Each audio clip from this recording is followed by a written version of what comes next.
Hello, in this video we're gonna check if there's a stereo speakers on Xiaomi Redmi Note 12. And to do this we'll need to find all of the speakers. So first one is at the bottom right here, another one is on the top right here. Now to determine if that's a stereo speakers, we'll need to play some music, cover each of the speakers with our fingers. If the sound is coming from both of the sources, that's a stereo speaker. If the sound is coming only from one source, that's a mono speaker. Let's try it out.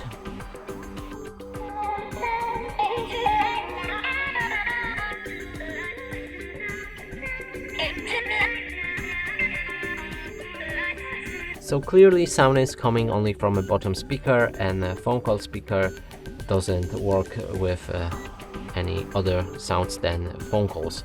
So that would suggest this phone doesn't have stereo speaker. And that's it for this video. Hope you like it. Please consider subscribing to our channel, leave a like and a comment below.